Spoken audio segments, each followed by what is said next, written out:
আসসালামু আলাইকুম ওরহমতুল্লাহ। প্রিয় ভাই ও বোনেরা, আজকের গল্প প্রাপ্তি ইসলামিক গল্প পর্ব 10। চলুন নূরের আয়নার প্রতিদিন আলোর গল্প শুনি ইনশাল্লাহ। অগোছালোভাবে হেঁটে চলেছে আমাদ। উদ্দেশ্য যেমন অজানা, গন্তব্য তেমনি অব্যক্ত।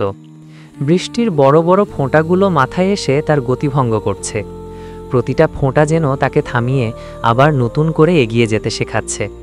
মাথার চুল বেয়ে মুখের চামড়া পেরিয়ে পুরো শরীরকে ভিজিয়ে দিচ্ছে তারা। অক্লান্ত, অদম্য তাদের গতি। মাহিবার কথা অনুযায়ী বৃষ্টির পানি আহমাদের উত্তপ্ত মনকে কিছুটা ঠান্ডা করতে পেরেছে। ছেলেটা ভাবতে পারছে আজ সকাল থেকে নিজের উচ্ছ্বসিত চেহারাটা কেমন হারিয়ে গেছে। মাহিবার মুখ মনে পড়তেই বুকটা ভারী হয়ে আসে। নিজের করা কিছু কথা ও আচরণের জন্য অনুশোচনায় ডুবে যায় সে। ভাবে, মেয়েটা তো কিছুই করেনি, তবুও রাগের মাথায় এমনটা কেন করল? নিজের ওপর বিরক্তি আর লজ্জা একসাথে ভর করে। বাজান ডাকে তার সংবিত ফেরে। সামনে মায়াবাড়ি আর ছাতা মাথায় দাঁড়িয়ে আজহারউদ্দিন। এমন বৃষ্টিতে ভিজতাছো কেন বাজান? জড়াইব, আসো ভেতরে। আজহারউদ্দিন তাকে নিজের ছোট্ট ঘরে নিয়ে যান। ভেজা শরীর দেখে চিন্তিত কণ্ঠে জিজ্ঞেস করেন, কি হইছে বাজান? না কিছু না চাচা, মুখটা দেখি ভালো ঠেকে না আব্বা। আহমাদ মলিন হাসে। বৌমার লগে মন কষাকষি হইছে? কিছুটা। আজহারউদ্দিন হেসে ওঠেন। ঠিক দর্শি দেখছো? তারপর নরমভাবে বলেন, তোমার চাচির লগে আমার বিয়ার সময় তার বয়স ছিল 15, তখনও কাঁচা মেয়ে। বিয়ার পর অনেক কিছু বুঝতে পারিনি। কখনো কখনো রাগের মাথায় কথা বলতাম, পরে বুঝছি সেটা ভুল ছিল। সে চুপ করত, কিন্তু ভিতরে ভিতরে কষ্ট পেত। পরে বুঝলাম রাগ মিটে যায়, কিন্তু অভিমান অনেক গভীরে থেকে যায়। আহমাদ মন দিয়ে শুনছে। আজহারউদ্দিন বলেন, মানুষ ভাবে কঠোর হওয়াটাই শক্তি, কিন্তু আসলে যে মন বোঝে সেই শক্তিশালী। মহিলার মন খুব সংবেদনশীল বাজান। অভিমান জমে পাহাড় হইয়া যায়, কিন্তু সহজে কেউ দেখে না। তাই রাগ করিস না, অভিমান জমতে দিবি না। আহমাদ মাথা নাড়ে। আজহারউদ্দিন হেসে বলেন, যাও ইফাদের কাছে, কাপড় পাল্টা, ঠান্ডা লাগবে। আহমাদ সম্মতি জানিয়ে যায় ইফাদের কাছে। ওর ঘরে ঢুকতেই ইফাদ মজা করে বলে, কি রে, ভাবি কি বকা দিছে নাকি বস? আহমাদ মুখ ভার করে বলে, না, অফিসে কিছু সমস্যা হয়েছে। তারপর সব খুলে বলে। ইফাদ কিছুক্ষণ চুপ থেকে বলে, রাগের মাথায় কাজ করবি না, যা হয়েছে ভাবির কাছে ক্ষমা চা, মন ঠিক হয়ে যাবে। আহমাদ চুপচাপ মাথা নাড়ে। ওদিকে মাহিবা ছাতে বসে বৃষ্টিতে ভিজছে, মন খারাপ। অনেকক্ষণ পর আয়েশা এসে বলে, ভাবিমণি তুমি ভিজছ কেন? ঠান্ডা লাগবে। মাহিবা হালকা হাসে, চোখ মুখ লাল, বোঝা যায় কেঁদেছে। তারপর নিচে নেমে আসে। শাশুড়ি সালেহা বেগম জেগে উঠে দেখে মেয়েটার চোখ লাল। জিজ্ঞেস করেন, চোখ এমন লাল কেন মা? বৃষ্টিতে একটু ভিজেছি মা। আহা, এত বৃষ্টিতে কেন ভিজতে গেলে? আর ভিজব না মা, ইনশাল্লাহ। সালেহা বেগম নরম হন। ইনহেলারটা কাছে রাখিস। তারপর রান্না শুরু হয়। হঠাৎ ফোন আসে মাহিবার বাবার কাছ থেকে। মায়ের শরীর খারাপ, হাসপাতালে। সালেহা বেগম উদ্বিগ্ন হয়ে বলে, মাহিদ আসতেছে, তুই ওর সাথে যা, ভয় পাস না, তেমন কিছু না। মাহিবা আহমাদকে ফোন দিতে চায়, কিন্তু ফোন বন্ধ। সালেহা বেগম বলেন, তুই যা, আমি বলবো। মাহিবা বিদায় নিয়ে যায়। অফিসে আহমাদ ঢোকে, সহকর্মীদের সাথে আলোচনা করে বসের কাছে যায়। সততার জোরে সে সরাসরি বলে, স্যার, আপনি আমার কাজ না দেখে অন্যের ফাইল অনুমোদন দিয়েছেন, এটা আমাদের সবার নজরে এসেছে। বস ক্ষিপ্ত হয়ে ওঠেন, আমার অফিসে কে কি করছে সেটা দেখবে কারা? আহমাদ শান্তভাবে বলে, আমরা কারো প্রতি অসম্মান করছি না, শুধু ন্যায্য প্রশ্ন করছি। বস আরও রেগে বলে, এটা আমার অফিস, আমি যাকে খুশি দায়িত্ব দেব, আপনি চাইলে চাকরি ছেড়ে দিন। তারপর মুহূর্তেই কাগজ ছুড়ে দেন, আপনি বরখাস্ত। আহমাদ কাগজ হাতে চুপচাপ বেরিয়ে আসে। বাইরে দাঁড়ানো ইফাদ বলে, কি হয়েছে? ওরা আমাকে বের করে দিছে ইফাদ। অসুস্থতা ভয়াবহ পর্যায়ে পৌঁছেনি। প্রেশারের সমস্যার কারণে কয়েকদিন থেকেই মালা বেগমের শরীর দুর্বল হয়ে পড়েছিল। ঘটনা হাসপাতালে গিয়েই থামল। তবে মাহিবা যতক্ষণে পৌঁছেছে, ডাক্তার ততক্ষণে ছাড়পত্র দিয়ে দিয়েছেন। কিছু ওষুধ সেবনের পরামর্শ দিয়ে কয়েকটা দিন বিশ্রাম করার নির্দেশ দিয়েছেন। সকল কাজ শেষ করে বাড়ি ফিরতে ফিরতে বেলা গড়িয়ে গেল অনেকটাই। কোনো অপেক্ষা নেই, তাড়া নেই, তবে এক অজানা অস্থিরতা থেকে যাচ্ছে। বারবার ফোনের দিকে তাকাচ্ছে মাহিবা। অস্থিরতা কি সত্যিই অজানা, ঘরের অবস্থা দেখে মনে হলো এখানে যেন অনেক দিন কোনো নারীর উপস্থিতি নেই। বাবা ভাই দুজন মিলে বাড়িকে এলোমেলো করে রেখেছে। দুর্বল শরীরে মা কিছুই ঠিকঠাক করতে পারেননি। কোনো মতে হাত মুখ ধুয়েই রান্নায় লেগে গেল মাহিবা। অবস্থা যেমনই হোক, পেটকে আগে ঠান্ডা রাখা দরকার। ভাত বসিয়ে দ্রুত হাতে 2 পদের তরকারি রান্না করল। মাঝে মাঝে হাঁচি আসছে, বুক ভারী লাগছে, লক্ষণ ভালো না। সবাইকে খাইয়ে মালা বেগমের ওষুধ হাতে নিল মাহিবা। নিজে খেতে গেলেই হঠাৎ মনে পড়ল এক মানুষকে। মনে পড়ে গেল তার রাগ ভরা চেহারাটা। কোথায় আছে এখন? খেয়েছে তো? এসব ভাবতে ভাবতে খাওয়ার আগ্রহ হারিয়ে ফেলল মাহিবা। মুখে কেমন তিতকুটে স্বাদ মাখছে। সব গুছিয়ে নিজের ঘরে গেল। সালেহা বেগম মনে করে ইনহেলারটা দিয়ে গিয়েছিলেন, সেটা পাশে রাখল। ব্যাগ থেকে একটা বিশেষ পোশাক বের করে কিছুক্ষণ তাকিয়ে রইল, তারপর সেটা গায়ে জড়ালো। বিছানায় শুয়ে কাঁথা টেনে মুখে বালিশ চাপা দিয়ে একটু বিশ্রামের চেষ্টা করল। আহমাদের কণ্ঠে হতাশার ছোঁয়া ছিল। ততক্ষণাৎ ইফাত বলল, ভালো হইছে, এখন একটু বিশ্রাম নিতে পারবি। আমি এখন কাজহীন মানুষ ইফাত। ইফাত কিছুক্ষণ চুপ করে রইল, তারপর বলল, আল্লাহ চাইলে কাজ হবে, আপাতত ভাবির সাথে মনোমালিন্যটা মিটিয়ে ফেল। আহমাদ থমকে গেল। মাহিবার কথা মাথায় আসলো। হ্যাঁ, ওর সাথে কথা বলা দরকার। তাইলে বাসায় যাই, বলল আহমাদ। চল যাই, ইফাত বলল হাসি মুখে। আহমাদ জানতে চাইল, তামিম শেয়ার কিনছে? এখনো না, তবে আগ্রহ আছে, মনে হয় কিনবে শিগগিরই। আর ইশিকা, ওর বাবা মায়ের কোনো খোঁজ পাওয়া গেছে? ইফাত দীর্ঘ নিঃশ্বাস ফেলে বলল, যে হারিয়ে যায় তাকে খোঁজা যায়, কিন্তু যে নিজে লুকিয়ে থাকে তাকে খুঁজে পাওয়া যায় না। চুপচাপ হয়ে গেল আহমাদ। হয়তো মেয়েটা সত্যিই হারিয়ে গেছে নিজের ভেতর থেকে। বাড়ি ফেরে কলিং বেল চাপে আহমাদ। মাগরিবের নামাজের সময় পেরিয়ে গেছে। দরজা খুলে দেন সালেহা বেগম। কিরে, এগুলো সকালে পড়ে গেছিলি নাকি? আহমাদ ইতস্তত করে বলল, বৃষ্টিতে ভিজে লিহেছিলাম, তাই ইফাদের পোশাক পরে আসছি। আর ফোন, সেটাও তো বন্ধ। মানুষ যদি বিপদে পড়ে তুই খবর দিবি কেমন করে? আহমাদ চুপ করে গেল। পানিতে ভিজে নষ্ট হয়ে গেছে হয়তো, বলল সে আস্তে। খুব ভালো, সবাই এখন নিজের মতো করে চলছে। মায়ের রাগ বুঝে মাথা নিচু করে রইল আহমাদ। হঠাৎ ফোন বেজে উঠলে সালেহা বেগম ঘরে চলে গেলেন। আহমাদ ঘর জুড়ে খুঁজে ফেরে মাহিবাকে। কোথাও নেই, নিজের ঘরেও নেই। ঘরটা অগোছালো। অদ্ভুত অস্থিরতা ভর করল মনে। ভয় পেল মাহিবা চলে যায়নি তো। মাহিবা কোথায়? ফোনে কথা বলছিলেন সালেহা বেগম। ইশারা করলেন আস্তে কথা বলতে। আহমদ আবার জিজ্ঞেস করল, ভাবিমণি কোথায় রে আয়শা? ভাবিমণি তো বাবার বাসায় গেছে, বলল আয়শা সহজভাবে। এক মুহূর্তে স্তব্ধ হয়ে গেল আহমদ। বুকের ভেতর কেমন একটা ভয় ধরল।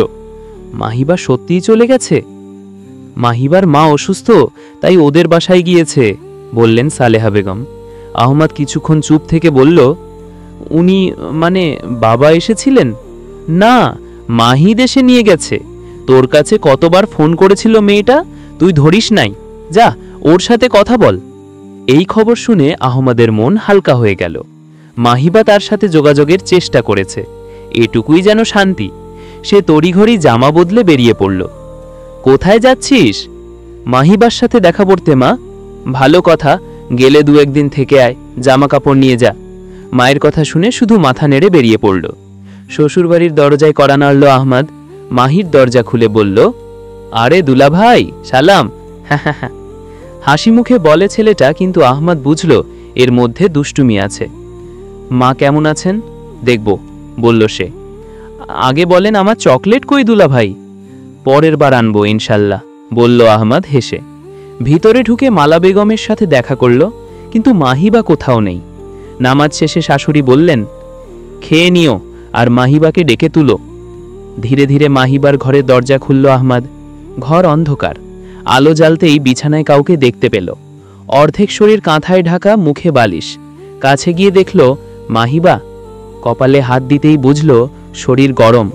মৃদু কণ্ঠে ডেকে বলল, মাহি উঠো। চোখ খুলল মাহিবা। সামনে আহমদকে দেখে বলে উঠল, আপনি আবার আমার স্বপ্নে এলেন কেন?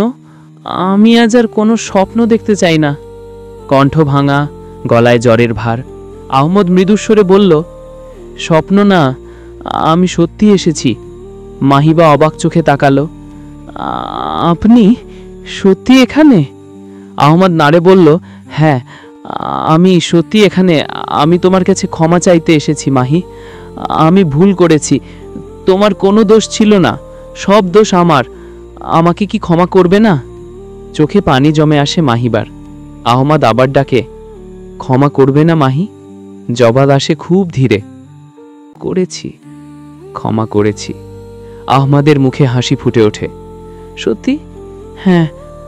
আহমদ আবেগে বলে ওঠে, আমি আর কখনো এমন করব না মাহি, প্রতিশ্রুতি দিলাম।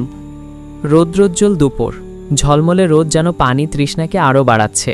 বাড়ি ছায়ায় দাঁড়িয়ে আহমদ হাফ ছাড়ল, ছাতা বন্ধ করে কলিং বেল চেপে দিল। কপালে ঘাম, হালকা কিন্তু অস্বস্তিকর, হাতে মুছল। ঘড়ির দিকে তাকালে দেখা গেল 3টা বাজছে, সময় ঠিকই আছে। যাক, টিউশনি থেকে 1 মিনিট দেরি হলেই অভিভাবক মুখের ভঙ্গি বদলিয়ে দেন, আর তা কখনোই ছোট ব্যাপার নয়। 100 টাকাও ছোট অঙ্ক নয়। কিন্তু আজ আহমদ সব হিসাব ছাড়িয়ে প্রতিটি কাজের ফাঁক ফোকর থেকে টাকা বাঁচানোর চেষ্টায় ব্যস্ত। পাশের বিল্ডিংতেই নিজের বাড়ি, চাইলে বিশ্রাম নিতে পারত, কিন্তু এখন টিউশন হাতছাড়া হতে দেওয়া মানে বড় ক্ষতি। দরজা খুলে আহমদের সামনেই দাঁড়ালো কলি, রাজুর বড় বোন। ক্লাস 7-এ পড়ুয়া রাজুকে পড়াচ্ছে 3 মাস ধরে। এবার কলি এসএসসি পরীক্ষার প্রস্তুতিতে ব্যস্ত। পরিচিত হয় আহমদ কিছুটা সতর্ক। মেয়েটার হাবভাব তাকে অস্বস্তি দিচ্ছে। ঘেমে চুলা জ্যাকেট বুকের সাথে লেগে আছে। আহমদ চাদর চাইতে চাইছিল, যাতে মেয়েটার দৃষ্টি থেকে কিছুটা রক্ষা পায়, কিন্তু তা করলে টিউশন হারানোর ঝুঁকি। কেমন আছেন আহমদ ভাই? ভালো। রাজু কই? আহমদ কলির চোখের দিকে তাকালেও বিশেষ কিছু বলতে পারল না। ভেতরে ঢুকে নিজের বরাদ্দ জায়গায় বসল। চারপাশে বেডরুম, মাঝে ড্রয়িং রুমের টেবিল ও চেয়ার। সেগুলো রাখার কারণ বোঝা যায়। মাঝে মাঝে রাজুর মা দেখেন কেমন পড়াচ্ছে আহমদ। রাজু তো বাসায় নেই, স্বাভাবিকভাবে বলল কলি। নেই মানে? আহমদের কণ্ঠে হতাশার ছোঁয়া। আম্মু আর রাজু খালাবাড়ি গেছে, আজকে আসবে না। চিৎকার করতে ইচ্ছা হলো, কিন্তু কেউকে বিরক্ত করতে পারবে না। চলে যেতে যেতে কলি হঠাৎ আহমদের হাত ধরে বলে, এভাবে চলে যাচ্ছেন কেন? আমি চা বসিয়েছি, অন্তত খান। আহমদ হাত সরিয়ে দেয়, রাগে চোখ রাঙায়। দূরে থাকো, সবসময় গায়ে হাত দেওয়ার দরকার নেই। কিন্তু কলি আরও কাছে এসে বলল, একটু গায়ে হাত দিলে কি হয়? গা তো আছেই হাত দেওয়ার জন্য। আহমদ রাগে কাঁপছে। সুরক্ষার জন্য পা বাড়াতেই কলি আরও অপ্রত্যাশিত কাজ করল। দৌড়ে আহমদের সামনে এসে বুকে ঝাঁপিয়ে পড়ল। আমি আপনাকে পছন্দ করি বলে কাঁদতে শুরু করে। আহমদের রাগ, হতাশা সব মিলিয়ে চরমে। চাপে পড়ে জোরে ডেকে বলল, নির্লজ্জ মেয়ে, সরো। কিন্তু কলি আরেকবার চিৎকার করে বলেনি, শুধু কান্না থামছে না। পাশের মহিলা এসে পড়ল। কলি তার বুকের কাছে গিয়ে কান্না থামাতে চেষ্টা করছে। মহিলা অবাক চোখে তাকালেন, ঘটনার সত্যতা বুঝতে পারলেন। সালেহা বেগম খবর পেয়ে ছুটে এলেন। ভরা আসরের মাঝে আহমদের হাত ধরে শান্ত কণ্ঠে বলেন, যে কেউ যা ইচ্ছা বলবে সেটা আমরা কেন মানব? আমার ছেলেকে কিছু করেছে, তার প্রমাণ আছে। আহমদ চুপ। ভিড়ের মাঝে কোনো কিছু বলার দরকার নেই। সালেহা বেগম সাহসী পদক্ষেপ নিয়ে ছেলেকে নিরাপদ জায়গায় নিয়ে যান। 5 বছরের বাচ্চার মতো নিরাপদে দাঁড়াতে পারার অনুভূতি আহমদ অনুভব করে। বাড়ি ফিরে আহমদ স্বাভাবিক হতে পারল না। চোখের জল মায়ের কোল ভিজিয়ে দেয়। সমাজের সামনে অপবাদ দেওয়া হয়েছিল, সম্মান হারিয়েছে।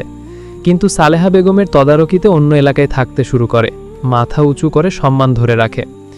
এরপর আহমদ মাহিবার কাছে গিয়ে নিজের অভিজ্ঞতা শেয়ার করে। কুলির ঘটনার কথা, অফিসের অভিজ্ঞতা সবই খুলে বলে। মাহিবা স্তব্ধ হয়ে চুপ। আহমদের চোখ টলমল জল। মাহিবা হাত ধরে তাকে শান্ত করার চেষ্টা করে। আপনি কষ্ট পাবেন না, আরও বড় বিপদ হতে পারত। আল্লাহ আপনার জন্য উত্তম কিছু দেবেন। আহমদের চোখ মুছে দেয় মাহিবা। ধীরে ধীরে হাসি ফিরতে থাকে। এটি কি পড়েছ বলে আহমদ বলে। কিছু না, সংকোচে উত্তর দেয় মাহিবা। কিছু না? ধুর, দেখছেনই তো আপনার শার্ট পরেছি। আহমদ হেসে থালে। মাহিবা দোয়া করে, আল্লাহ আপনাকে চিরকাল হাসি খুশি রাখুক। অদৃশ্য কিছু যেন ফিসকিস করে। মাহিবার জন্য একই দোয়া। কিছু খাওনি শুনলাম, খেতে হবে, ওষুধও খেতে হবে। না না না, কিছু খাওয়া লাগবে না, জ্বর এমনিই চলে যাবে। আমি জানি কি হবে না হবে, আমাকে শেখাতে হবে না। গম্ভীর কণ্ঠের বিপরীতে মিনমিন করে বলল মাহিবা, শেখার কোনো বয়স নেই, এখন আপনি শিখতে পারবেন। আহমাদ চোখ রাঙিয়ে তাকালেও মাহিবা চুপ করে থাকে। চুপ করে বসে থাকো, আমি খাবার নিয়ে আসি। তাড়াহুড়ো করে উঠে মাহিবা বলে, না না না, আমি যাচ্ছি, আপনি বসুন। আচ্ছা, এভাবে বাইরে যাবেন? পাল্টে যাচ্ছি, শার্টের দিকে তাকিয়ে বলে মাহিবা। ততক্ষণে আমি খাবার নিয়ে আসব। আমি গেলে কি হবে, কোনো গুপ্ত রহস্য ফাঁস হবে নাকি? কি যে বলেন। তাহলে থাকো, আমি যাই। দরজা পার হতে হতে বলে, শার্ট পাল্টাতে হবে না, থাকুক, সুন্দর লাগছে। মাহিবা হাসে।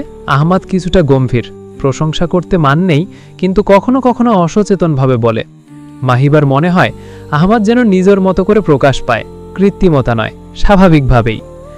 শ্বশুর শাশুড়ি ঘুমিয়ে গেছে, মাহিদ তার ঘরে। আহমাদ নিশ্চিন্তে খাবার নিয়ে নিল। ফিরতি পথে সম্মুখে আসে মাহিদের হাসি মুখ। দু পাটি দাঁত বের করে হাসছে। আহমাদ জানে এই হাসি মানেই সতর্কতার সিগন্যাল। হাতে কি দুলাভাই? ভাত। আপনি কষ্ট করে নিতে গেলেন কেন? আম্মু ঘুমাচ্ছে, আমাকে বললে আমিই করতে পারতাম। এটা মাহির জন্য। ও, মাহির জন্য? ভালো। আহমাদ বিব্রত, ছেলেটার দুষ্টুমি থামছে না। আচ্ছা যাই। দুলাভাই, বলো। মাহি আপুর জন্য চকলেট এনেছেন, আমাকে দেবেন না? আহমদ এদিক সেদিক তাকালো। ছেলেটার সামনে নাম বললেও বিপদে পড়েছে। আমি যাই, হ্যাঁ, ও বসে আছে। আচ্ছা দুলাভাই, যান, কাল চকলেট খাবো, ঠিক? দ্রুত জায়গা ছাড়ে আহমদ। এই ছেলের আশেপাশে থাকা মানেই বিপদ। মাহিবা ঘরে ঢুকতে দেখে জিজ্ঞেস করে, কি হয়েছে? তোমার ভাই আস্ত একটা ফাজিল। কেন, কি করেছে? কি করেনি তাই বলো। আহমদ এক এক করে সব ঘটনা বলল। মাহিবা হাসল। ভাইয়ের দুষ্টুমি সম্পর্কে ধারণা ছিল, কিন্তু আহমদের সাথে এমনটা ঘটবে ভাবেনি। হাসবে না একদম? হাসি আসলে কি করব? কিছু করতে হবে না, ভাত খাও। হাত ধুয়ে প্লেট হাতে নিয়ে মাহিবা বলে, আপনারও তো খাওয়া হয়নি, আসুন একসাথে খাই। তুমি জানলে কিভাবে? এভাবেই। আমার ভালো লাগছে না, তুমি খাও। অল্প খাও, আমি খাইয়ে দিই। কোনো উত্তর না দিয়ে আহমদ কাছে এসে বসে, এক হাতেই আহার। শীত আসছে, প্রকৃতি সেজে উঠেছে স্বাগত জানাতে। আবহাওয়া সংকেত দিচ্ছে সূর্য আগে গেছে, অন্ধকার স্থায়িত্ব বাড়াচ্ছে। সন্ধ্যার আগ মুহূর্তের আকাশ মাহিবার পছন্দ। স্বচ্ছ বধূলি আকাশ তাকে পুরনো দিনের স্মৃতি মনে করিয়ে দিচ্ছে। আহমদের হাত ধরে ফুটপাতে হাঁটছে মাহিবা। সময়টা অমূল্য। দূর ভবিষ্যতে কঠিন সময় এলে এই বিকেলটা মনে হবে শান্তির, নিরাপত্তার মুহূর্ত। হঠাৎ থেমে যায়। সামনে এক মেয়েকে দেখে, বাচ্চা কোলে, কলেজের বান্ধবী। আহমদ কিছুটা দূরত্ব রেখে দাঁড়ায়। কি হলো? ওই যে আমার বান্ধবী, দেখা করে আসি। মেয়েটা একাই দাঁড়ায়। আহমদ কিছুটা দূরত্ব রাখে, যেন আলাপ শান্তভাবে হয়। পিঠের উপর হঠাৎ থাবা পড়ায় মেয়েটা চমকে যায়। থাবার মালিককে দেখেই বিস্মিত হয়। বাহ, মানুষ আজকাল খবর রাখে কই। মাহিবা, কেমন আছিস?